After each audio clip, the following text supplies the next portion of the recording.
We know storytelling works, but we all love a story. We all love a good story, but we're not as intentional about it in business. I think sometimes we discount storytelling as, well, that's too light and fluffy for business. But this is how we connect as human beings.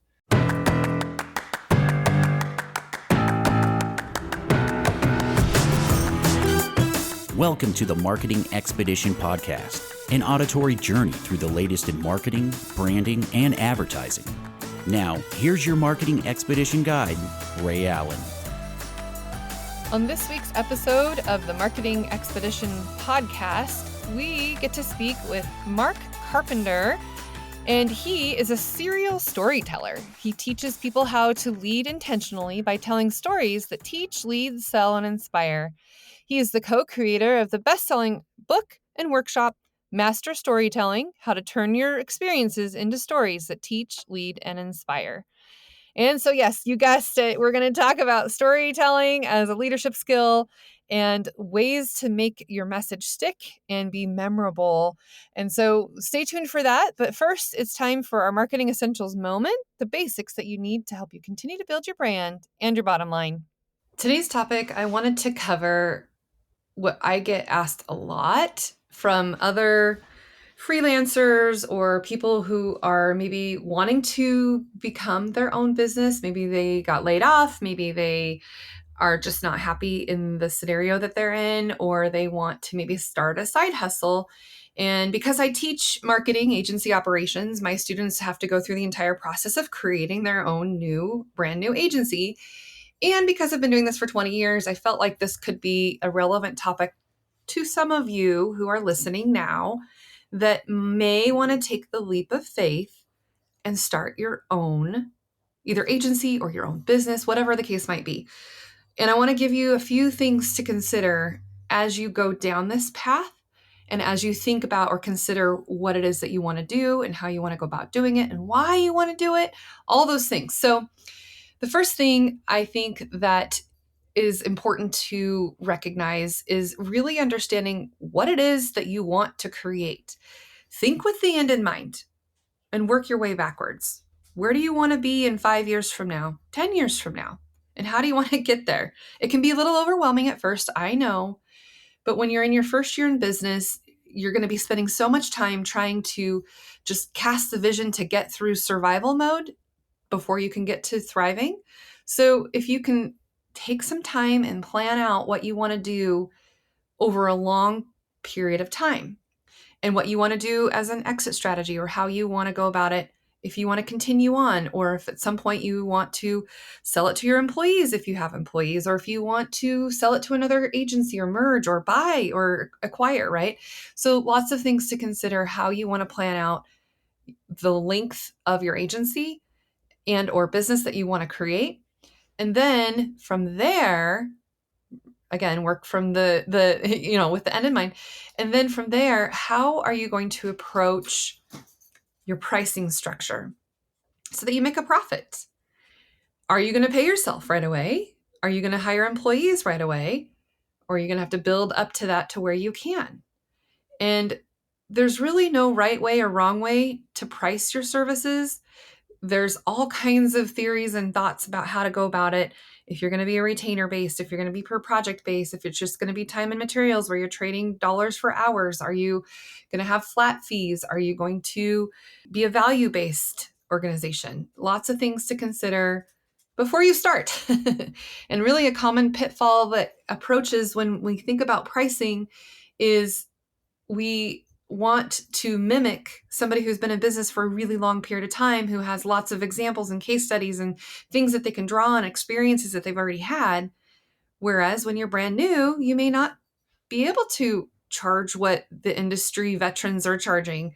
And you may have to start your pricing model where you can build up to that and have an escalator year over year to where you continuously increase the rate and value that you bring.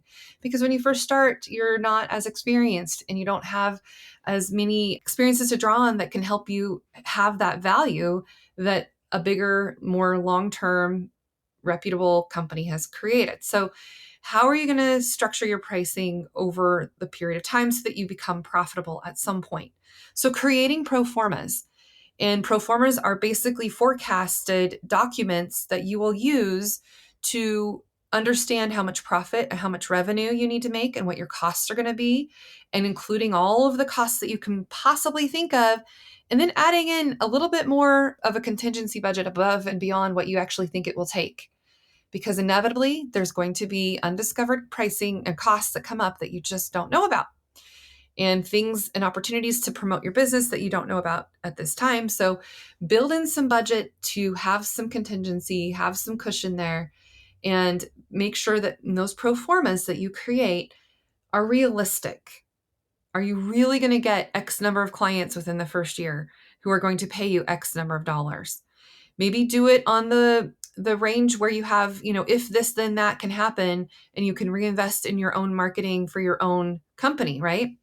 Lots of things to consider when you create those pro formas. So profit and loss statement, what you're going to have in your pro forma as to how much you're going to be spending on your balance sheet for if you're going to get loans or not, if you're going to get investors or not, if you're going to, pool together your own money from your friends and family, do a Kickstarter, I don't know, however it is that you're going to do. But forecast that out, do some future casting, understand how much it's going to take to actually get this thing off the ground and how you're going to get the new business in the door. That's very, very important to think about. So pricing strategies for profitability. And then how are you going to promote your agency or your business? Is it the website that's going to convert with lead magnets and capturing the attention to help continue to build your email list or your social media following? All the things that you can do to help you with acceleration of word of mouth. So word of mouth accelerators and getting recommendations, referrals, ratings, rankings, reviews, getting on all of the social platforms, Google My Business, all those places that you need to have your business. And of course, at this stage, you're still thinking about how you're going to plan your marketing strategy for your own agency or your own company, and how the website's going to tie into all of those things. Are you going to have video? What kind of video? Are you going to have some clear call to actions? Are you going to have some persuasive messaging and strategic placement of these lead capture form fills that people who go to your website can fill out to start a conversation? Are you going to have a chat bot that will answer frequently asked questions? Are you going to have, I don't know, whatever the things are that you need to continuously think about? And of course, all these AI generated tools can help you, but again, you need to make sure that you budget for them because a lot of them cost money. A lot of the good ones cost money. So what are you going to do to build your agency marketing plan or build business web plan that's going to convert into new customers or new prospects? And then this is assuming, of course, that you've already thought about your company name and all the iterations of how people spell it, all the different things that you need to do in order to buy the domain name. And just thinking about just domain strategy alone should take you some time to think about. How are people going to perceive the name that you're coming up with? What is it that you want to own in the industry? What are the words that you're going to own? What's your mantra? What's your vision? What's your, people have multiple different ways of describing this. Like if they have a manifest of who they are and what they do and how they serve and why they serve, right? All of those things are going to go into consideration as you build out just your marketing strategy and plan for your own company, in addition to the business plan with the pro formas and all of the scenarios that you're going to think of that you can possibly think of, because I guarantee you there are going to be scenarios that will come up that you hadn't thought of. So if you can do some future casting and think about if this, then that, and how this will happen if this occurs, or this triggers this or that or the other, then you're doing yourself a really good service. But don't do analysis paralysis where you just never get started and never go, because sometimes even if it's not perfect, the imperfections are what will help you along the way so that you can learn and fail faster and do more iterations to get even better and better every time you do whatever it is that you're going to do. And then how are you going to land those first clients? What is it that you're going to do? How much are you going to spend to acquire those new clients? Up front, you're going to have that initial injection budget to be able to spend money first before you make money. You have to spend money in order to make more money, right? And what are you going to do to track the ROI or the return on marketing investments that you're going to spend? Is it taking potential clients out to lunch? Is it breakfast, by the way? Coffee, by the way, is the more cost-effective route. If you're first starting, taking somebody to coffee is definitely something that you can consider when you're on a tight shoestring budget, because lunch and dinner always costs a lot more, and drinks and all the things, right? But I can tell you, when you go to networking events after hours, a lot of business does happen. So be prepared for that. Budget for that. Budget for a meals and entertainment expense that you will need to incur to help build those relationships. We want to build solid relationships that people want to refer you because of the work and the relationship that you've built, because you are gaining on the know, like, and trust factor, and building your brand, building your awareness, telling everybody you know that you've started your own business, that you have your own shingle now, and you're going to post your sign and hope for people to come. But don't operate just on hope alone. Do things to help fuel that word of mouth advertising that we all know works so well. And so what are those things that you can do? If you have previous case studies or previous things that you've done for previous employers, make sure you get permission to be able to use whatever it is that you want to use, and give credit where credit is due. Of course, don't claim that you've done everything when maybe you had a team to work with before, or any of those types of things. Make sure that you call out your contributions and give that credit where that credit is due. But if you can find examples or things that you've done before, write some case studies up, show images, right? People buy from people that they know, like, and trust. And if they see your images of you in action, that's going to help compel you in your business. So in those early stages, really just don't overlook how you're going to land those first clients. And maybe you're in a state where you're starting to talk about it and you're starting to get people interested. And now you need to flesh out your sales plan and create a sales playbook. How are you going to go through that sales process? What's the customer journey? How are they going to get there? Why are they going to buy from you? When are they going to buy from you? All of those things that you want to tackle, and who's going to buy from you is really important. Who are you going to focus on first? Because you can't be all things to all people. So focus on specific industries, specific niches, specific areas of interest to you. And if you lack experience in sales, don't worry, because I hate calling it sales. And I love to share the passion with my prospects of people, how I can help solve their problems and help them alleviate some of the issues that they may be going through, or help them scale or grow or build brand or have call to actions, or maybe we're promoting an event, whatever the case might be. I want to share and show my passion, not be salesy and like feel like I'm a used car salesperson. That's not how I operate. And so don't worry if you are not like highly skilled in the sales department. It's okay. If you truly have a passion and you care deeply about what you do and how you do it and why you do what you do, then it should come to you naturally that you want to help people and serve those, right? The go-giver sells more, right? Bob Burg book, The Go-Giver, and then the go-giver sells more. Those concepts are true. What can you do to help others? And then it'll come back to you in abundance, right? And thinking about that sales process and the sales playbook that you want to create so that it can be replicated. And when you have those wins, you want to document that and understand what it took to get to where you needed to go in order to get the new client that you have on board. So you can repeat the good part of the process and omit part of it that isn't so great. Think about follow-up time, how you're going to follow up, when you're going to follow up, the ways in which you can follow up. People do Loom videos or Zoom videos or draft videos where you can actually send a video and you can see that they've watched it, and they can chat you at the same time.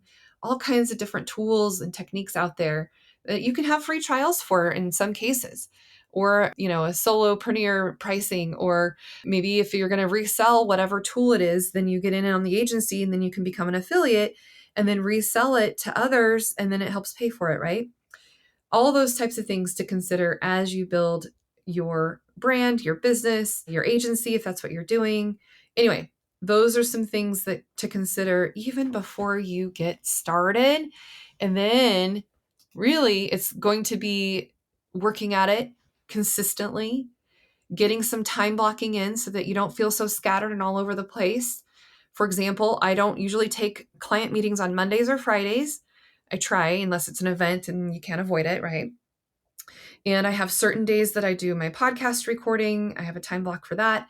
I have time blocks for our leadership meeting, our time blocks for our marketing audits that we do for our clients when we bring them on at the beginning, so that I always have that time open and available so that I can speed the process along. Because sometimes people are interested in the moment, and that inertia of that feeling that they get when they want to move forward, because now we're all in a world of instant gratification, right? And if you delay the process, sometimes that can help you kill the cell. If kill the relationship if you take too long to get back to somebody, or you don't get started right away when people are ready and anxious and willing to go and grow, right? So think about how you can do some time blocking and stick to your time blocks as religiously as you can, so that you do have openings in your schedule to be able to do the work that you need to do in order to get the new clients, to then service the clients that you have. And then that's a whole nother topic that we'll need to talk about, is retaining the clients after you get them. And so anyway, that's another topic for another day. But let's get into our interview. And of course, everyone, here's one thing I would like for you to do for us in talking about, brand building and all the things that we do in our agency. If you haven't given us a review on this podcast, I would love for you to do that for us. And I'll do some shout outs again. I've been doing them on a regular basis on my Facebook Lives, and want to give some shout outs and news you can use and events not to miss when I do those. But give us a review. Let me know, screenshot it and send it to me. You can send it. The email is hello@themarketingexpedition.com, or just post it on socials and then let me see it. Screen grab it, tag me in it, all of those things. That would be absolutely wonderful. You'll help us fuel our word of mouth advertising by your word of your mouth, or I guess in this case, your fingers. So thank you so much. And let's get into the interview.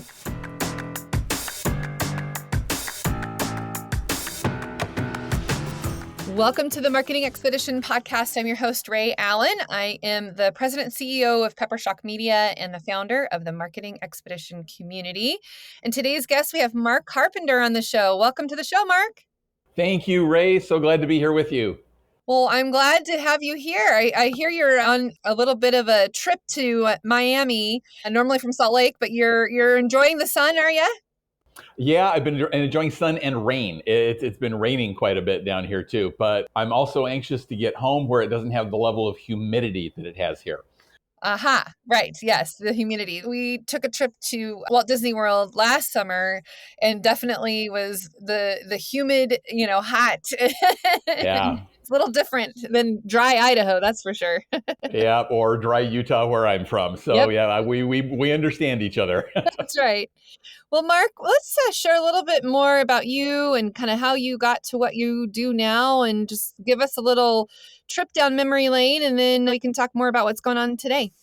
Oh, this can be such a long and winding trip. So I'll try to give you the shortcut version of the trip. I spent the first 20 years of my career in corporate marketing and public relations. Did work 10 years for a bank, 10 years with some high-tech companies, all on the internal marketing communications and public relations side. And then I got into teaching a little bit, and I've always had a little bit of a teaching bug in me. Taught as an adjunct at the university for a while during the time that I was working for the software companies, and got into corporate facilitation and training.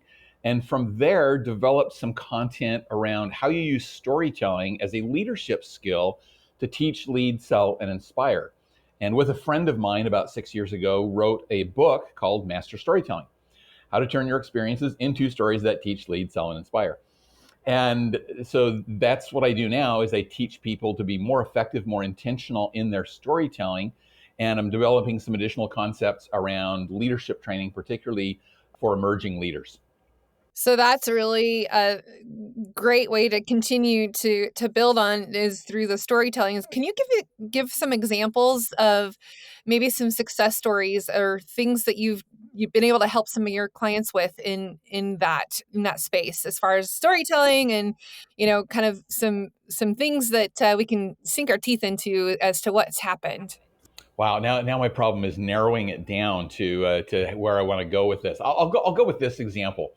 It was with a large financial services organization. I was asked to come in and facilitate a leadership retreat that they were doing with their 40 top leaders. Now, keep in mind who we're talking about. We're talking about financial services executives. All right. And one of the challenges they were facing that they'd asked me to address was they didn't feel like they were in sync across departments. They all agreed on the top line goals of the organization, but everybody seemed to be working independently on things and not really in sync with each other. So I introduced them to the concept of storytelling as a leadership skill and as a way to get more in sync.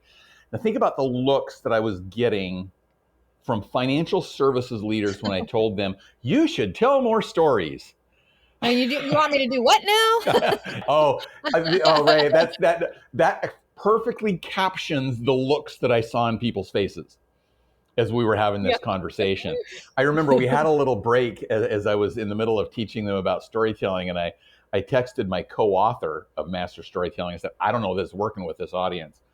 The funny thing is we got back after the break and I said, now we're going to break up into groups by your functional teams. And I want each of your functional teams to find an experience that's happened within your functional area that shows how you're supporting the top line goals of the organization. And you're going to craft it into a story with the information that I just gave you.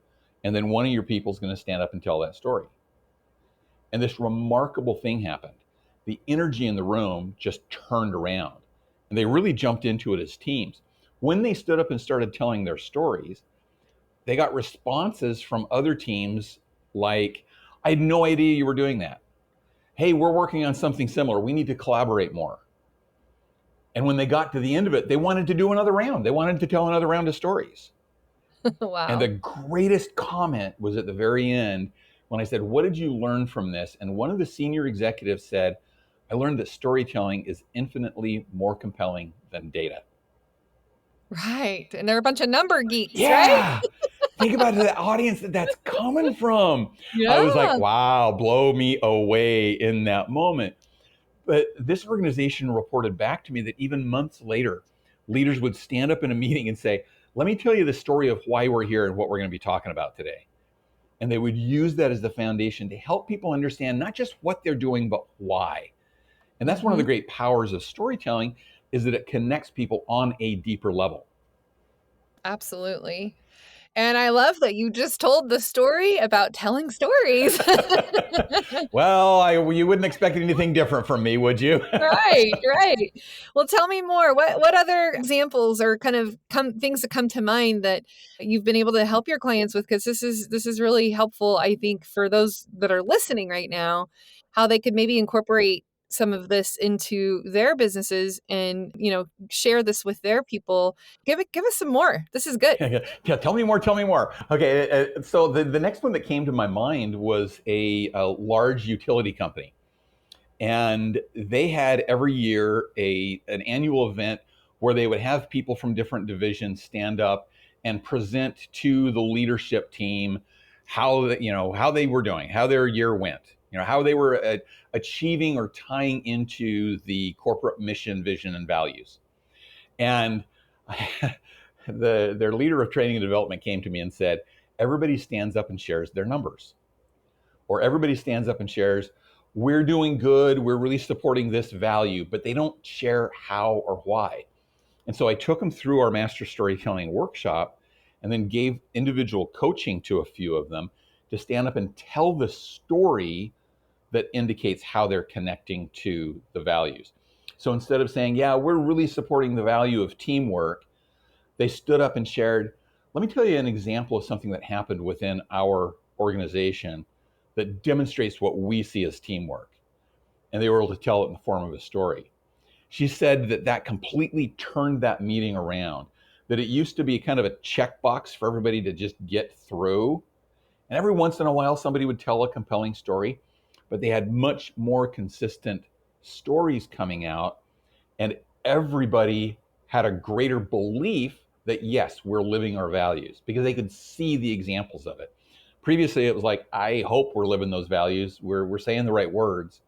But having the examples takes words off of the wall and turns them into behaviors in the hall. And that's what you really need to see to build a culture. And so they were able to really communicate to leadership, what are we doing that supports the mission, vision, and values of our organization? Oh, I love that. You said words off the wall and actions in the hall. Is that right? Yeah. I like that. Turn the words on the wall into behaviors in the hall. There you go. There you go. That's awesome. I'm gonna have to write that down, Mark. That's a quotable moment right there. I I will tell love you it. this. That slipped out of my mouth about a year ago, and I went, "Oh, that actually was pretty good." And so Yeah. I've repeated it several times since. Awesome. That's good. Those little, iterations work, alliteration, it's good. Now it's time for a message from one of our partners, Kitcaster. Did you know that podcasts are a great way to grow your personal and business brand? And Kitcaster is a podcast booking agency that specializes in developing real human connections through podcast appearances. We've had several guests from Kitcaster on the Marketing Expedition podcast as well. So if you're an expert in your field, have a unique story to share, or an interesting point of view, it's time to explore the world of podcasting with Kitcaster. You can expect a completely customized concierge service from their staff of communication experts. Kitcaster is your secret weapon in podcasting for business. Your audience is waiting to hear from you. Go to kitcaster.com/expedition to apply for a special offer for friends of this podcast. Yes. So, Mark, tell us more about how you go and work with the clients you have. Like, kind of walk us through. You said, you do this master training. Kind of give me some, obviously don't give away the farm, but just give me some kind of things that you do and maybe some pointers of what you do while you go through this process with them. Yeah, and I actually just completed one of our virtual master storytelling workshops this morning before I got on with you, Ray. And it was really interesting. I'll tell another story here. A comment that I got at the end from somebody. She said, I felt like I was a pretty good storyteller coming into this, and I wasn't sure what value I was going to get. I was a little skeptical. But now that I'm at the end of this, I see that I can be more intentional in the way that I turn my everyday experiences into impactful stories. And I loved that comment. I so appreciated that because that's Yeah. what I'm focused on. Let's be more intentional. We know storytelling works. We all love a story. We all love a good story, but we're not as intentional about it in business. I think sometimes we discount storytelling as, well, that's too light and fluffy for business. But this is how we connect as human beings. Right. And so in the workshop, we talk a little bit about the brain science behind why storytelling works. That this is evolutionarily how we made connections with people. Makes it memorable too, right? I mean, it makes it to where you can really remember the experience as opposed to just being some data-driven report that's like a snooze fest to me anyway. Yes. Exactly. Well, and storytelling taps into the emotional centers of the brain, which are closer to the memory centers of your brain. And Nice. so that's why it embeds it more into our memories. Stories also connect us to our own experience. I hear you talking about your trip to Disney World that we Mhm. talked about right at the beginning here. And all of a sudden, we have a relatability with each other because I'm experiencing the humidity here that you were experiencing the humidity there in that moment. Mhm. And we have a common ground and we connect with each other. And so think about this from a sales and marketing standpoint. Who do people buy from? They buy from those that they know, trust, and like. Yes. Yes. Storytelling builds all three of those factors. It helps you to know the person and find out where you have the common ground. It helps you trust that person and like them more. And so people are more willing to work with you. Mhm. Another one of the clients that I work with is a computer manufacturer who uses master storytelling as part of their social selling training.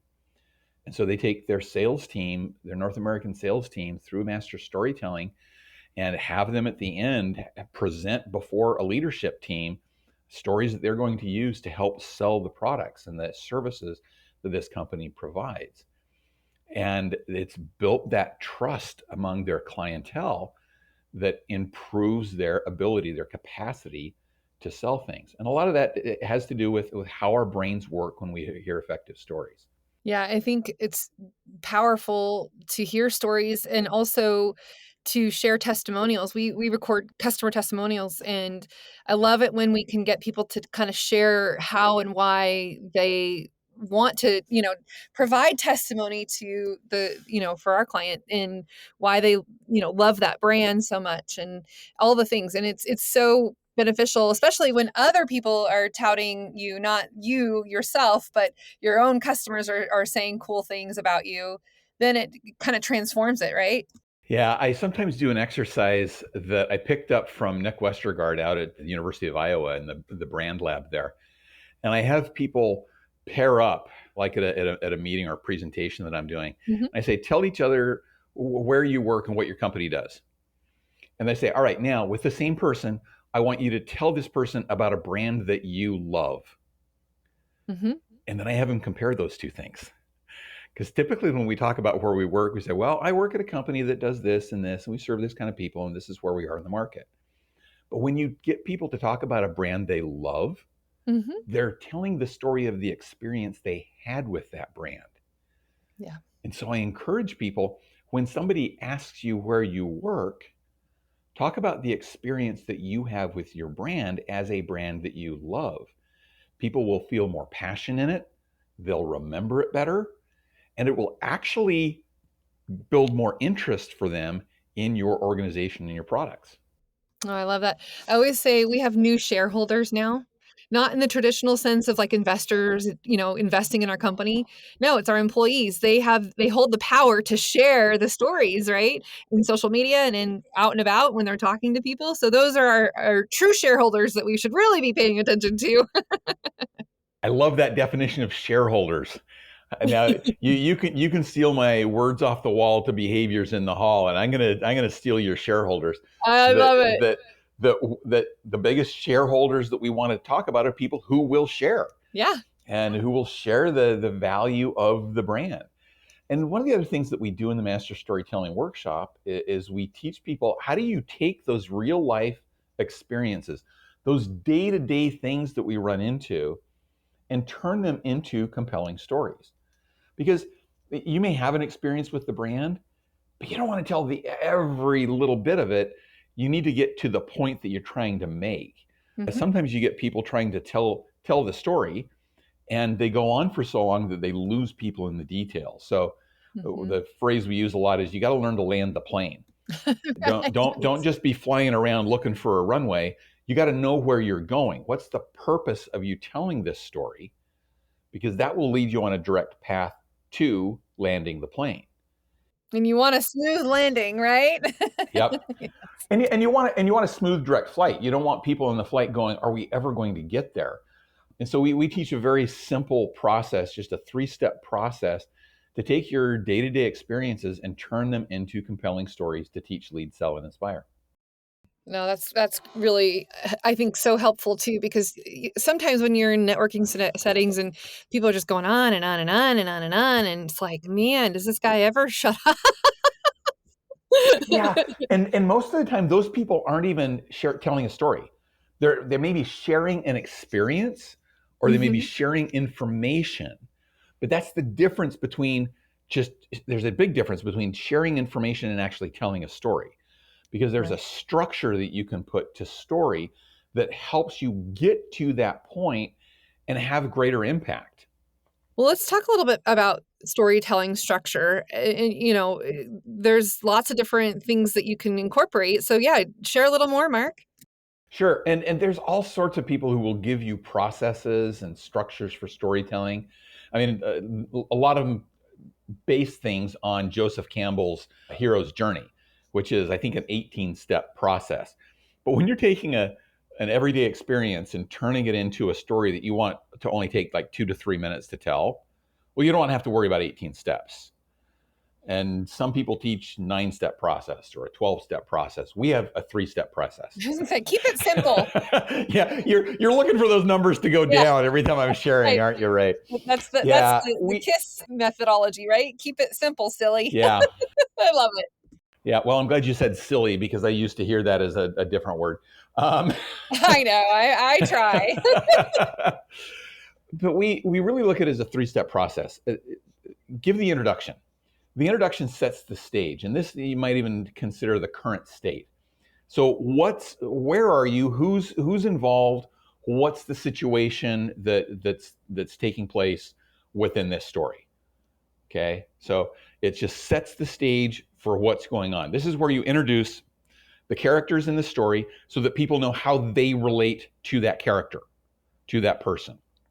You introduce the setting and the goal that they're trying to accomplish. What are they trying to achieve? Okay, and this is where people get some relatability, because they start to think, yeah, I've experienced something similar to that, or I've been in one of those types of situations. The second phase is what we call conflict. Something gets in the way of that worthwhile goal being accomplished. And so it creates a little bit of a stress in there.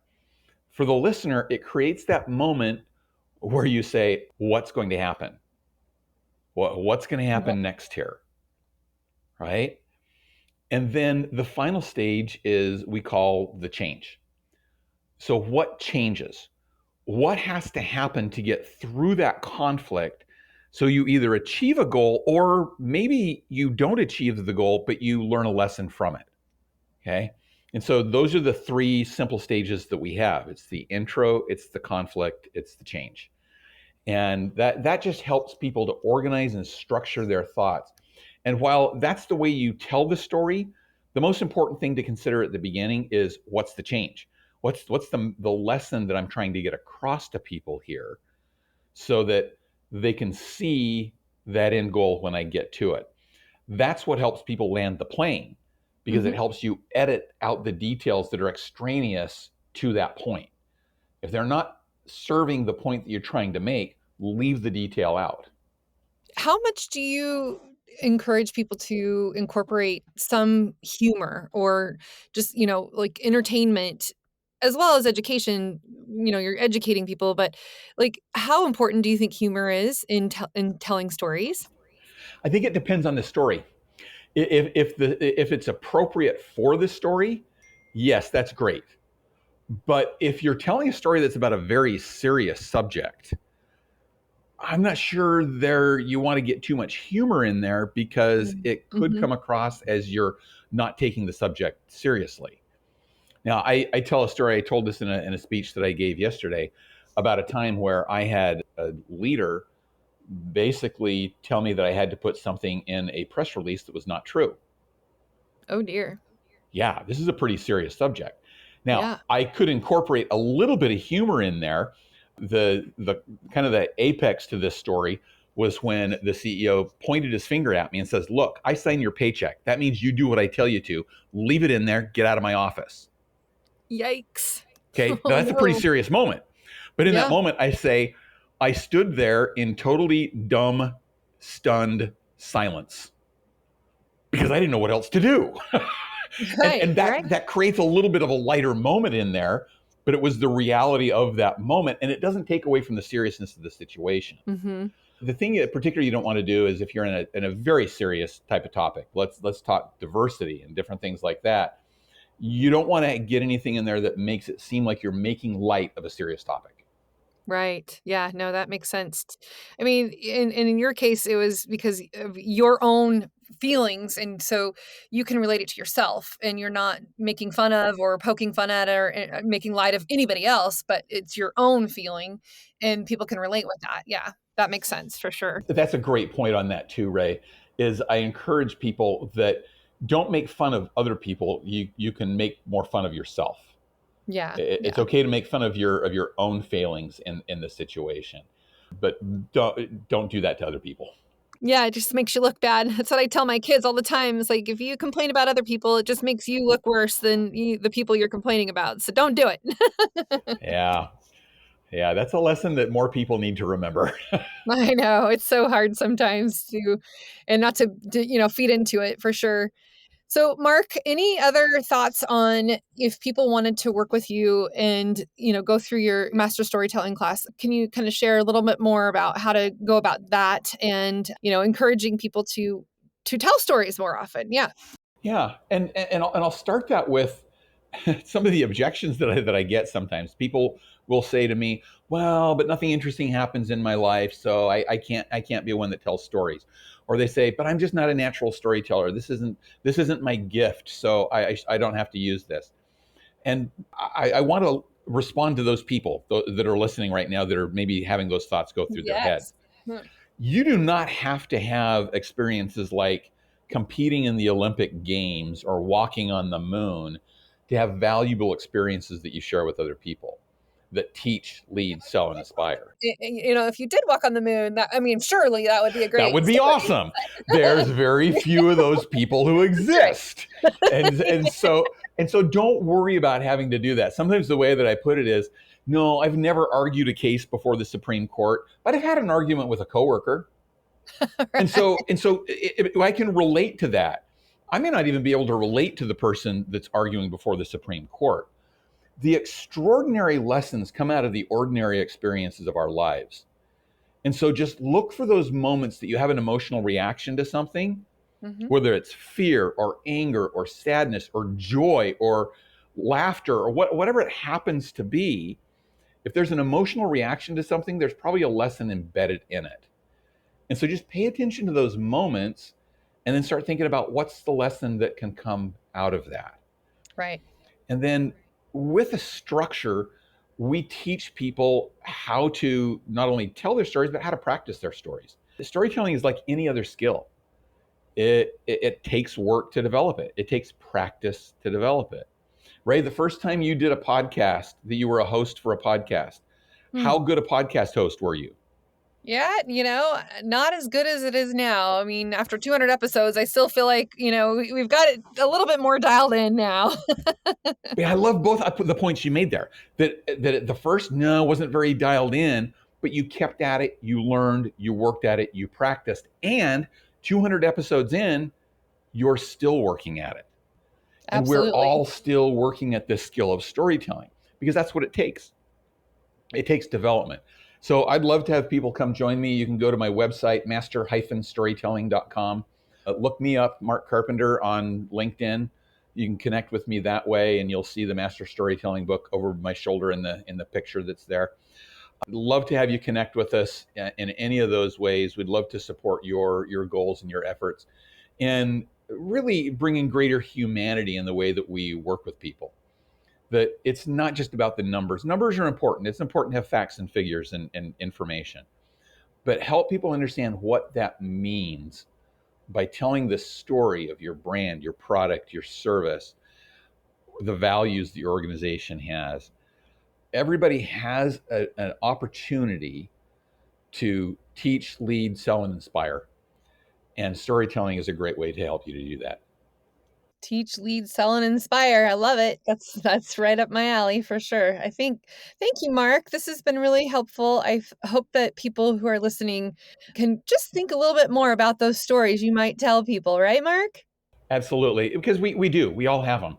In fact, the workshop I was on with today, one of the people said, just in the last couple of days since we've been doing this workshop, I've been thinking more about what are those stories that I have, and I realized I do have them. I just don't think about it all the time. One last little tip. I have a little folder in the Notes app on my phone, and it's called Stories for Someday. Nice. And whenever I have one of those experiences where I have an emotional reaction to something, I just jot it down.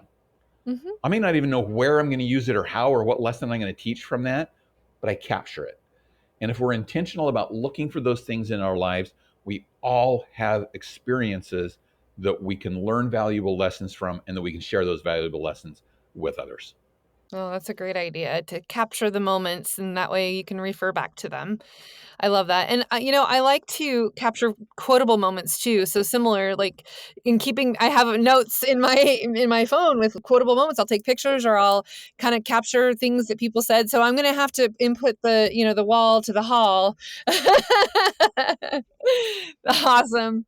Well, thank you so much, Mark, for joining us today. I really appreciate it and taking the time out of your trip to Miami. Ray, it's been super fun talking to you. Thanks for honoring me by having me on your show. Oh, that's great. And for those of you listening, the best thing that you can do for Mark and I is share this with others that you know that need to hear what he had to say today, and to give us a review, because that's like gold. And until next time, everybody, enjoy your marketing journey. Thanks for listening to the Marketing Expedition podcast. Want to continue the journey? Don't miss out on new episodes. Subscribe on iTunes, Spotify, Amazon Music, or wherever you get your podcasts.